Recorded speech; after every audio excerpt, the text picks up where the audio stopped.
Ace, look, they're adding a new character to TF2. Adding a new character is often a desperate attempt to boost low ratings.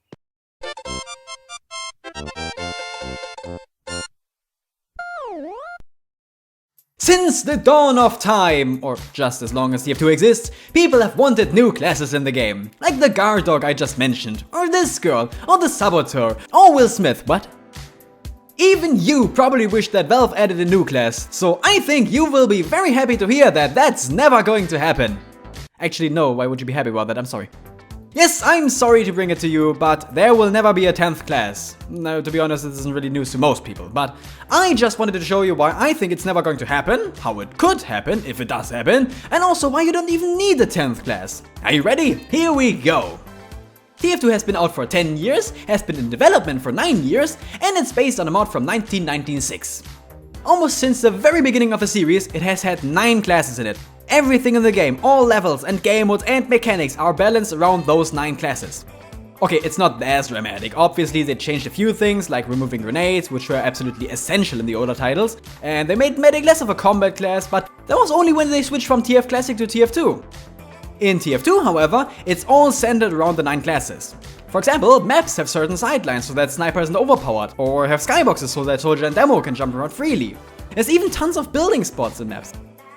Now, it wasn't always like this. The early maps were really basic with lots of choke points, and many other classes never really worked as well. Sniper, for example, could only really snipe at the bridge area on Toothfort. But the later maps, and especially the community ones, tried to include something for all of the classes. But what would happen if there was a new class? Well, either it would be forced to adapt to the maps, which means that its abilities never reach their fullest potential, or it's way too good for the maps, like a sniper on maps with huge sightlines. For example, a class that could easily fly would be overpowered on Upward, or maps with a big skybox, but it would be absolutely underpowered on Junction. A character that can climb up the ceiling would be great in maps like Junction, but really bad on outdoor maps. But aside from the maps, what about the competitive meta? I mean, competitive, and that's real competitive, not Valve competitive, bans a lot of weapons because they either encourage bad playstyles or are simply overpowered. An example of this are the gloves of running urgently, which make Heavy reach mid way too fast. But Heavy is supposed to be slow and tough, not fast, so it breaks the class balance. The class balance that has been established over many years. So if there was a new class, competitive would have to ban it for the first couple of years to see if it's actually good, or if it's over or underpowered.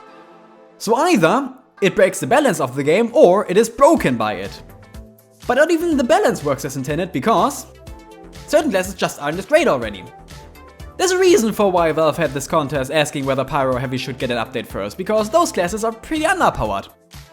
I'm not actually sure if I would call them underpowered, even though I just did. They still work and are playable, just maybe not all of the time. And they are definitely not as good as they could be. I mean, what is Pyro's role even? Is he flank? Support? Is he even on offense? Defense? I don't know. I think the problem is that some classes just get outclassed by others. Spy, for example, gets outclassed by Sniper because, as Funky puts it, anything Spy can do, Sniper does better. Sniper does everything better than Spy. No, he can't. Yes, he can. No, he can't. Yes, he can. No, he can't. Yes, he can. Yes, he can. At the moment, Valve tries to make all the classes viable, especially in competitive. So even though they were with the game since the beginning, they aren't so great right now, and Valve sees that. Considering that, imagine what would happen if they introduced a 10th class. Either it outshines all the other classes, or it is outshined, similar how it is with the balance. Another unrelated thing. Don't forget that many new players love playing Sniper and Spy. Now the reasons for that can be many, but you know very well how much too many Snipers and Spy can hurt a team. So if Valve added a new class, I can almost guarantee you that for the first year, everyone would play it. And depending on how good it is, it might very well be the new Sniper or Spy that new players are gonna pick all the time and ruin everyone's time. Now here's a possible solution for a system with a 10th class that could work. And that is making the class specific to a certain game mode with a certain map. That way you won't have to balance it around the entire game, you can instead balance the map around the class, and you can go all right on the mechanics. This also would negate any issues I mentioned at the beginning. Possible examples would be the Mercenary from TF2 Classic, which is a fan-made TF2 mod. The Mercenary is like a faster soldier who can use all weapons, and he only appears in Deathmatch, which has no teams and is free for all. And because everyone is the Mercenary, it wouldn't really make sense to use any of the 9 classes. And that way it's also easier to balance because everyone is literally the same. TF2 Classic also has a Civilian, which works just like the one from TF Classic.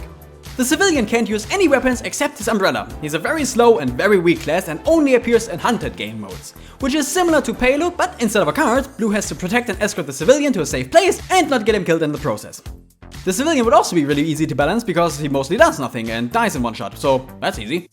Other examples would be Saxon Hale, the Hidden, and Freak Fortress characters. These are really overpowered and can kill in one hit, but that's okay because they're alone against a team full of the other classes, so it's balanced. When these game modes came out, people realized that the regular maps won't work for these, so they made new ones with bigger sidelines and higher skyboxes, etc. to make the other classes also overpowered to balance it even further. Now the problem with this system is that everyone would want to be the special class, so unless it's deathmatch, you couldn't just let people pick them. It would have to be random, and you couldn't play them all the time. And if the special class is too weak, new players would die almost immediately, which would be a huge problem if it's like Saxon Hale, where you can die only once. Imagine you're waiting 5 to 10 minutes for your turn to play the new class, and you walk out of spawn and you get hit by a stray rocket. That's it, that was your turn, thanks for playing! There's one more issue Saxon Hale game modes cause, and that's stalemates, which happen when Saxon Hale doesn't kill the enemy team because he either can't or doesn't want to, so he just runs around and wastes everyone's time, which is really boring for everyone involved. There's also the problem with letting everyone play the class. Because it is random, everyone would have to be able to be picked at least once to make it fair for everyone. In return, there would have to be a lot of rounds, so if it's like Saxon Hale, so 12v1, there would have to be 13 rounds, which would have to be really short, otherwise they would go on for hours. But at the same time, if the rounds end too quickly, they might not actually be fun. Because if you wait 5 to 10 minutes to finally play and it's over in 2 minutes, you're gonna feel very unsatisfied, although I've had a nickel for every time I heard that. It's also possible that you can't even make the rounds end so soon, and this is a problem without any solution, so I'm sorry about that if that's the case. Now, I actually don't think that it's impossible to implement the system, but it's really hard for the most part. Unless everyone is the same class, but even then you could argue that there's almost no point in having a new class, because if everyone is special, no one is. Though it would be kinda cool still. I think people would like a class most that you could play in all game modes so they could find new cool strategies to play the game. Unfortunately though, that's never going to happen. But here's the question, why would you even need a 10th class? What I mean by that is that TF2 has enough variety already. Compare the game to Overwatch. Yep, I'm sorry, yeah, sorry, but I need to do this, Overwatch has 24 heroes to play, that's almost 3 times as many classes TF2 has. And because of that, people say that Overwatch has more variety, which I completely disagree with, it's actually the opposite. And that is because TF2 has about 167 different weapons, that is not counting reskins, so every class has about 15 to 20 weapons that they can choose from. The point of these weapons is that they change the playstyle of the class. Some only a bit, like the Enforcer or the Family Business, others a lot more. For example, the Sniper can become a more active sniper with a Huntsman.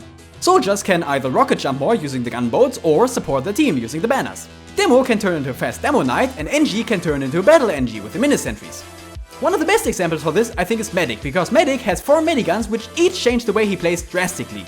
They even change the way everyone else plays the game, which is the reason why he doesn't get new miniguns often. But even things like changing to just the flare gun can turn you into a whole new class. Now, I'm not gonna be any more specific. What I mean is that extra weapons make classes more dynamic and not as restricted as they are in Overwatch. They become something new.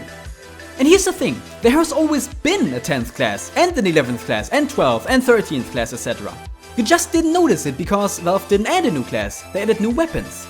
Those quote-unquote new classes didn't look differently, but they played differently. Here's a suggestion, if you want something new to look at, get some cosmetics. Combine that with the weapons, there you have your new classes.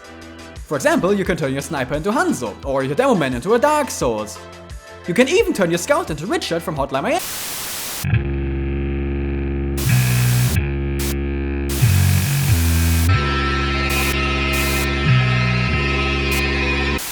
But I have to admit it's not the same, because deep down we all know that it's just the same class. But you know what? I'd rather have a well-balanced character with lots of tried and tested weapons instead of a guard dog or a class that's just a mix of all the other ones.